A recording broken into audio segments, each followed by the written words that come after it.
Los receptores sensoriales son células especializadas en la captación de estímulos que representan la vía de entrada de la información en el sistema nervioso de un organismo. Los receptores sensoriales se pueden clasificar en quimiorreceptores, que es cuando la fuente de información son las sustancias químicas, ejemplo, el gusto y el olfato. Mecanorreceptores, cuando la fuente de información proviene de tipo mecánico, por ejemplo, el contacto, el no contacto, vibraciones y textura. Existen mecanorreceptores especializados, como por ejemplo los estatoreceptores, que informan sobre la posición del equilibrio, y los fonorreceptores, que perciben las ondas sonoras.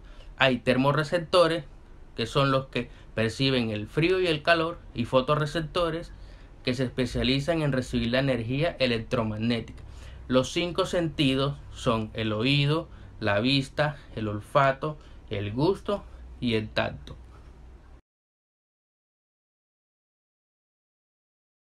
Los sonidos están por todos lados y tienes dos partes de tu cuerpo geniales para escucharlos. Si respondiste los oídos, felicitaciones. Pero, ¿qué son los oídos y qué hacen? El oído está formado por 3 secciones diferentes que actúan juntas para atrapar los sonidos y enviarlos al cerebro. El primero, el oído externo, el segundo, el oído medio y el tercero, el oído interno. Ahora bien, hablemos sobre el oído externo. El oído externo está formado por el pabellón auditivo, también llamado aurícula, y el canal auditivo. El pabellón auditivo es la parte del oído que ves a los lados de tu cabeza. Está formado por cartílago duro cubierto de piel. La función principal es atrapar los sonidos y enviarlos hacia el canal auditivo, que es la ruta que conduce al oído medio. Las glándulas de la piel que recubren el interior del canal auditivo producen cera o cerumen, que protege este conducto eliminando la suciedad y ayudándonos a combatir las infecciones. Ahora hablemos del oído medio. El oído medio es una cavidad llena de aire que transforma las ondas sonoras en vibraciones y las conduce al oído interno. El oído medio está separado del oído externo por el tímpano, un trozo delgado de tejido que se extiende a través del canal auditivo. Los sonidos chocan contra el tímpano y hacen que se mueva. Este movimiento provoca vibraciones en 3 pequeños huesos ubicados en el oído medio, que reciben el nombre de huesecillos. Los huesecillos son el martillo, que está sujeto al tímpano, el yunque, que está conectado al martillo, el estribo, que está en contacto con el yunque y es el hueso más pequeño del cuerpo. Ahora bien, hablemos del oído interno. El oído interno. Aquí comienzan las señales nerviosas. Las vibraciones del oído medio se transforman en señales nerviosas en el oído interno. El oído interno incluye la cóclea y los canales semicirculares. La cóclea, con forma de caracol, transforma las vibraciones del oído medio en señales nerviosas. Estas señales llegan al cerebro a través del nervio coclear, también conocido como nervio auditivo. Los canales semicirculares parecen 3 pequeños tubos conectados. Su función consiste en ayudar a conservar el equilibrio y están llenos de líquido y recubiertos por pelitos microscópicos. Los pelitos envían esta información de posición como señales al cerebro a través del nervio vestibular. El cerebro interpreta estas señales y envía mensajes a los músculos para ayudarte a mantener el equilibrio. Responde las siguientes preguntas. ¿Qué parte de tu cuerpo te permite leer la información de la caja de cereales? Disfrutar el arco iris. ¿Qué parte de tu cuerpo te permite llorar cuando estás triste y produce lágrimas para protegerte? ¿Qué parte de tu cuerpo tiene músculos que se juntan para permitirte enfocar las cosas que están cerca o lejos? Si dijiste el ojo, estás en lo cierto. El ojo humano es el elemento fundamental del sentido de la visión junto con el cerebro. Se compone de varias partes principales, como por ejemplo el iris, que es la parte coloreada del ojo. Su función es regular la entrada de luz, aumentando o disminuyendo su tamaño según la intensidad de la misma.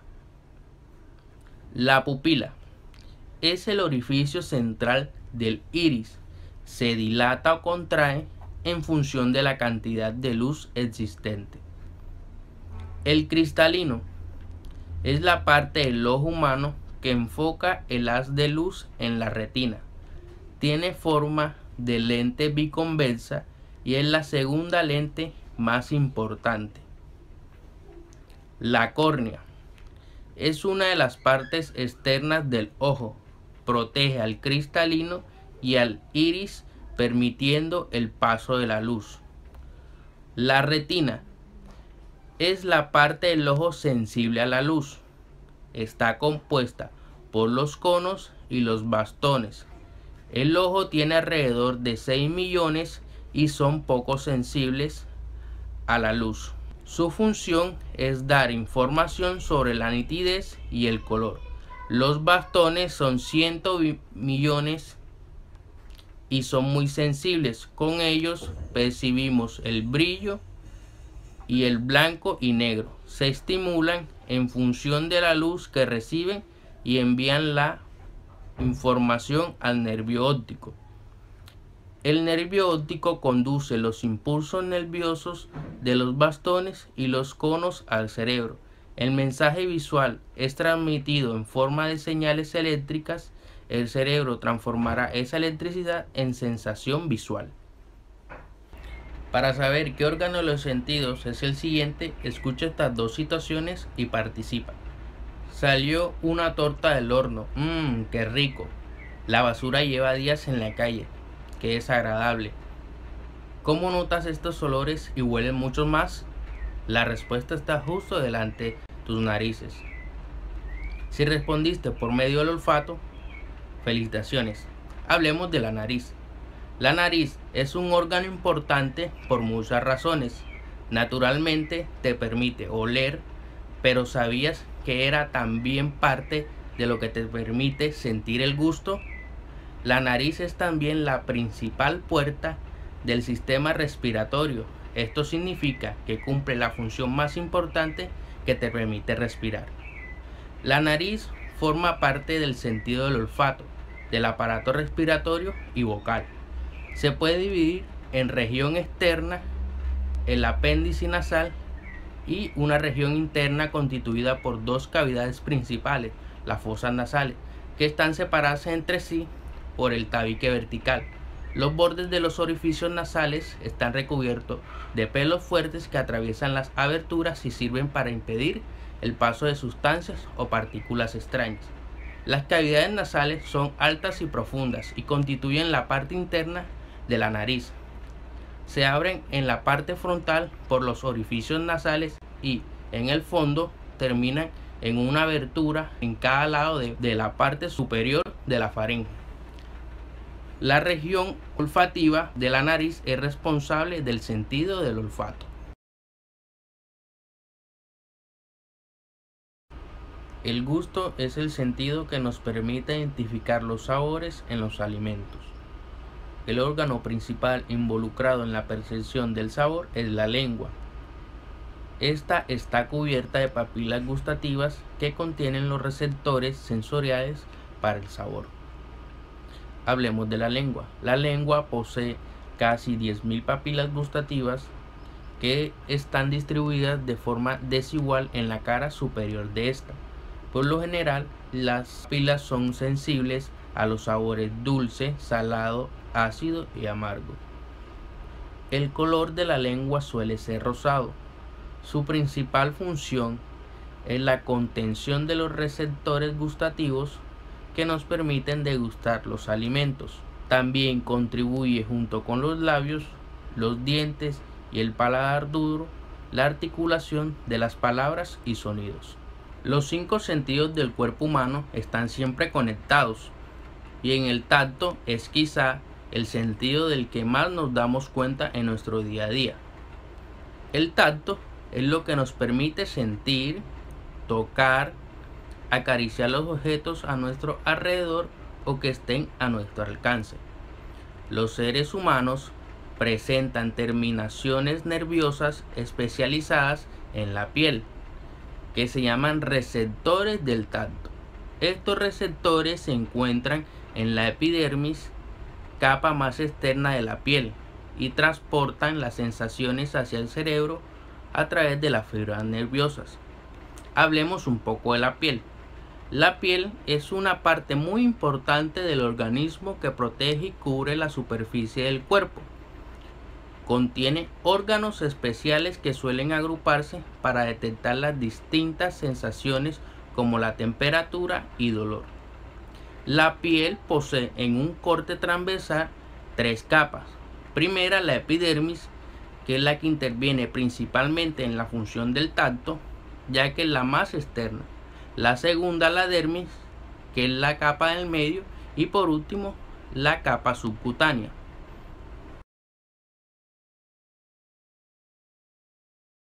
La actividad final será práctica, en la cual el estudiante va a interactuar con 5 elementos y luego de eso se le preguntará qué órgano de los sentidos está utilizando.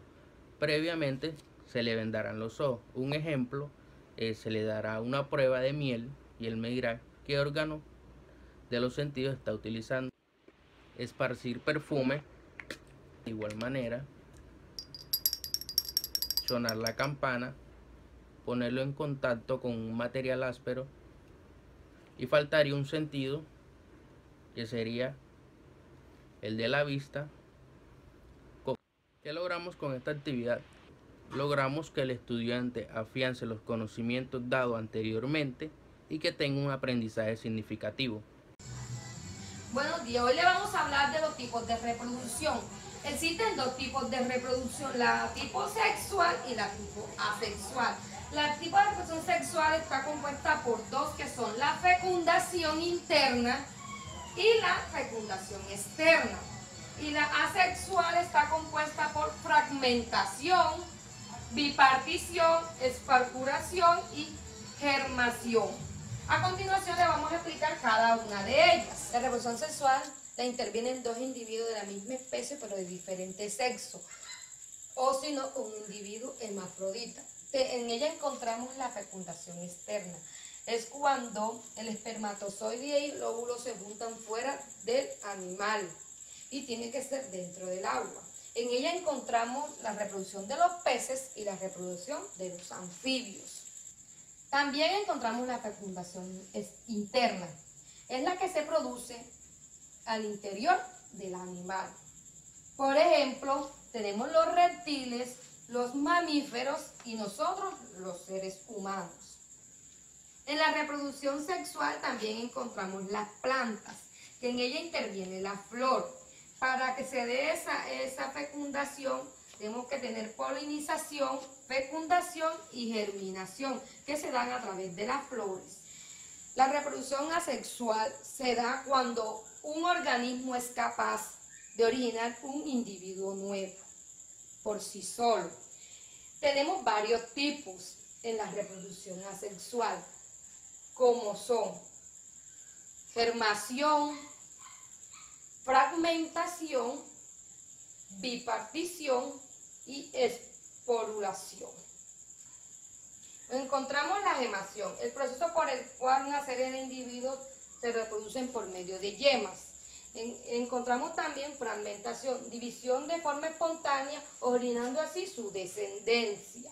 También encontramos esporulación, proceso de diferenciar células para llegar a formar esporas. Y encontramos bipartición, duplicación del ADN, células genéticamente idénticas. Reproducción asexual en las plantas. Encontramos estolones, en ellas se encuentran las frutillas que nacen por medio de estolones. También encontramos tubérculos, como la papa y la yuca. Encontramos también rizomas, como el jengibre. Y encontramos bulbos, como el ajo y la cebolla.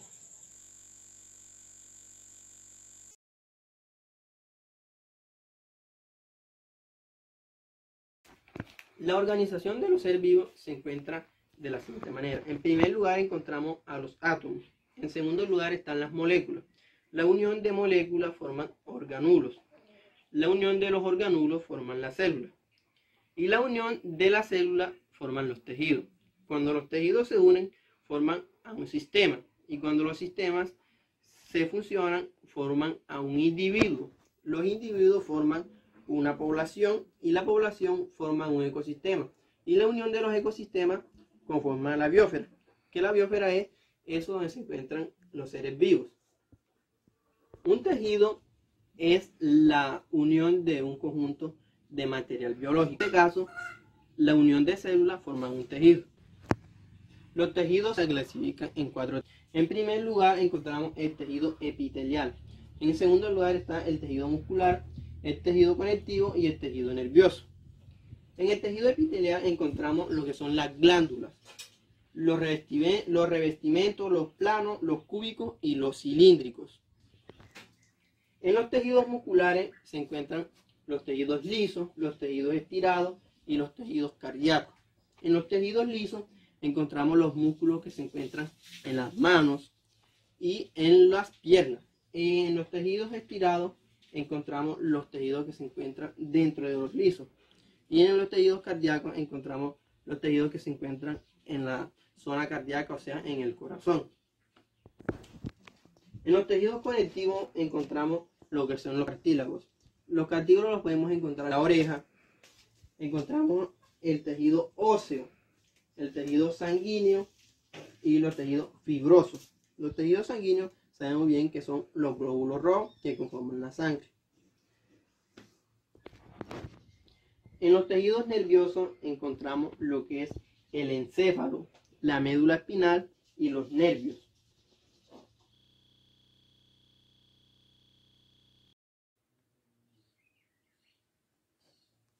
Bueno, mi grupo está conformado por Gina Jiménez, Jesús González, Jaini Cordero y mi persona Jairo Moreno. Somos docentes de formación en formación de la institución educativa normal superior en la modalidad a distancia. Nos encontramos en el CAD de Chinú en el quinto semestre en el grupo 1. En el componente ambiental y científico nos tocó representar el componente organísmico. La estrategia que utilicemos para representar el componente organísmico es el cuento, ya que el cuento favorece a la capacidad crítica de los estudiantes y de los niños.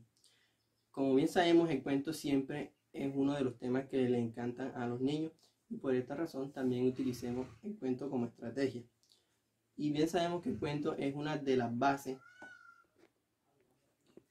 para el desarrollo intelectual de los niños. Por ejemplo, si le leemos una historia a un niño, con eso logramos que su memoria trabaje y razone más rápidamente y también estimulamos el pensamiento crítico a través de un cuento. También a través del cuento se puede estimular la memoria y también se estimula la percepción y la comprensión en los alumnos. En la realización del video que utilicemos para representar el componente organísmico, dentro de él se encuentra el reino animal, el reino vegetal, el reino monera y el reino hongro, y también el protista. El nombre que tiene nuestro cuento se llama Los reinos de la naturaleza. Y dice así: había una vez en el mundo un pequeño universo. En una gran galaxia habían 5 reinos. Ellos peleaban por saber quiénes eran los mejores reinos. Eran el reino vegetal, reino animal, el reino hongo, el reino protista y el reino monera. Una mañana un joven muy curioso no sabía qué hacer. Es un muchacho, no le gustaba desperdiciar su tiempo. Él salió a curiosear cada día, a cada momento y en cada lugar. Su nombre era Dranke y era una oruga.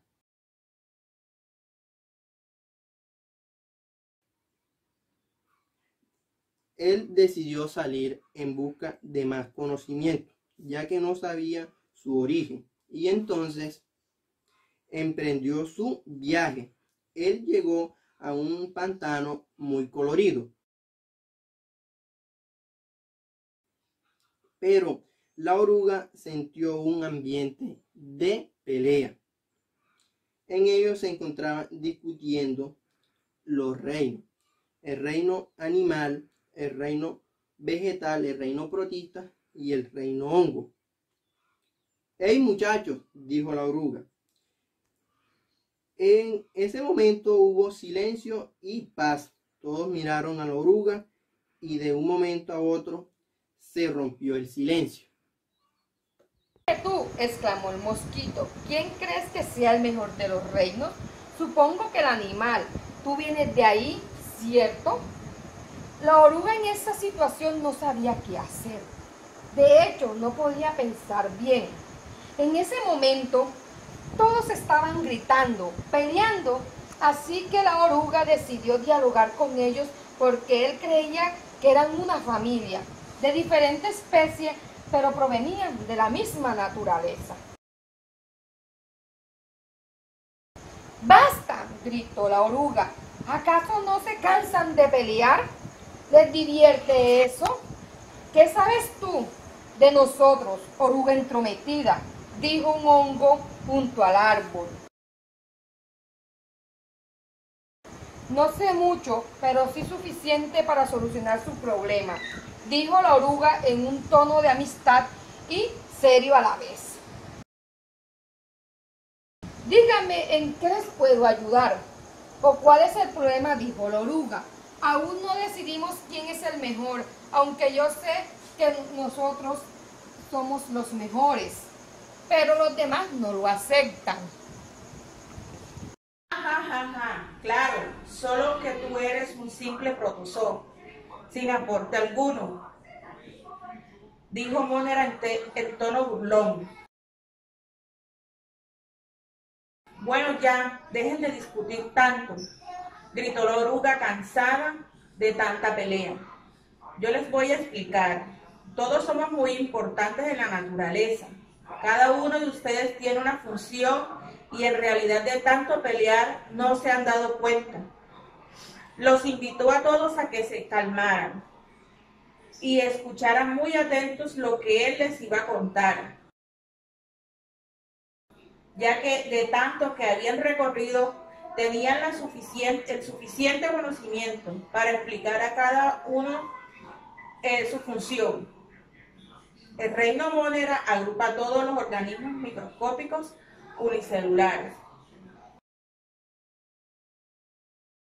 Los organismos se nutren por absorción o por fotosíntesis. Se reproducen asexualmente, por bipartición. Integran este reino todas las bacterias. La mayoría de las enfermedades, como la neumonía, la tuberculosis o el cólera, son producidas por seres del reino Monera. Otro grupo de seres vivos es el reino protista, que comprende los organismos microscópicos multicelulares conocidos como eucariotas. Suelen ser más grandes que las bacterias y están dotados de movilidad. Los protistas son acuáticos, sean marinos, de agua dulce o habitantes de los tejidos húmedos de otros organismos. Estos seres contienen clorofila y son fotosintéticos. Pertenecen a este reino varios tipos de algas y musgos.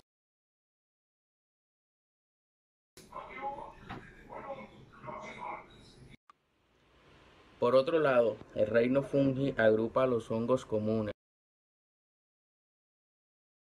Los hongos obtienen su alimento absorbiendo los nutrientes de la materia descompuesta. Crecen en lugares oscuros y sombreados. Forman esporas que tienen gran resistencia al calor y a la sequedad. Algunos hongos viven sobre la vegetación, otros son parásitos altamente especializados que viven a expensas de animales y seres humanos. En el reino animal, Todos ellos son multicelulares y heterótrofos, es decir, incapaces de producir su propio alimento. Sus células carecen de pigmentos fotosintéticos, de modo que los animales obtienen sus nutrientes devorando a otros organismos. Su modo de reproducción suele ser sexual. Los animales complejos tienen un alto grado de especialización en sus tejidos y su cuerpo está muy bien organizado.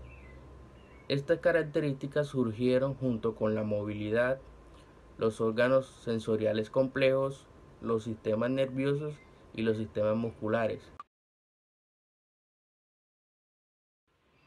A diferencia de las plantas que fabrican sus propios nutrientes, los animales tienen la necesidad de buscar alimento y al mismo tiempo evitar convertirse en alimento de especies carnívoras. Esto les hizo desarrollar la locomoción y los órganos de los sentidos. Las plantas tienen organización celular y realizan funciones metabólicas mediante las cuales éstas adquieren materia y energía para mantener dicha organización celular y realizan otras funciones tales como desarrollo, crecimiento, respiración, reproducción, etc. En ese momento todos se dieron cuenta que eran importantes en la naturaleza, hicieron las paces, dieron gracias a la oruga por su ayuda y empezaron a trabajar en lo suyo. Luego de eso, la oruga muy contenta se marchó a casa. En esta ocasión les vamos a hablar de los sistemas del cuerpo humano. Empezamos por el sistema digestivo, que está conformado por la boca, la faringe, el esófago, el estómago, la vesícula, el hígado, el intestino grueso, el intestino delgado y el recto. El sistema digestivo está conformado por las partes del cuerpo que al trabajar juntas ayudan a convertir los alimentos y líquidos en los componentes y el combustible necesario para el cuerpo. Seguimos con el sistema circulatorio. El sistema circulatorio humano es un sistema de transporte interno que utiliza a los seres vivos para trasladar dentro de su organismo elementos nutritivos, oxígeno y otras sustancias. En los seres humanos, el aparato circulatorio está formado por una bomba impulsadora, que es el corazón, que se encarga de impulsar sangre por unos conjuntos de conductos llamados venas, arterias y capilares. Los seres humanos, como el resto de los mamíferos, tienen un sistema circulatorio doble. Del lado derecho del corazón impulsa la sangre cargada de dióxido de carbono, es decir, que está carente de oxígeno. Y el lado derecho y el lado izquierdo distribuye la sangre oxigenada hacia los tejidos. Esa es la circulación sistemática o mayor. Las partes del aparato circulatorio son el corazón, los vasos capilares, las venas y las arterias.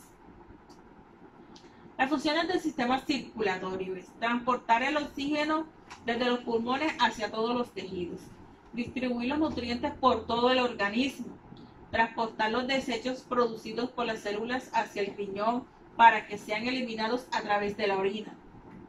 Transporta sustancias hacia el hígado para que éstas sean metabolizadas. El sistema respiratorio. El sistema respiratorio está conformado por las fosas nasales, la tráquea, los bronquios, los pulmones, la faringe, la laringe, los bronquiolos. Se conoce como aparato respiratorio o sistema respiratorio el conjunto de los órganos y conductos del cuerpo de los seres vivientes que les permite intercambiar gases con el medio ambiente en donde se encuentren. En este sentido, la estructura de este sistema y sus mecanismos pueden variar enormemente dependiendo del hábitat donde nos encontremos. El ingreso del aire dentro del cuerpo de los seres vivos, del cual se extrae el oxígeno, y el posterior expulsión del dióxido de carbono, cuya presencia en nuestro organismo puede ser nociva. En este sentido, el sistema respiratorio se complementa con el sistema circulatorio, van de la mano, ya que este último lleva el oxígeno en sangre hacia los confines del cuerpo, por todo el cuerpo. Funciones del aparato respiratorio.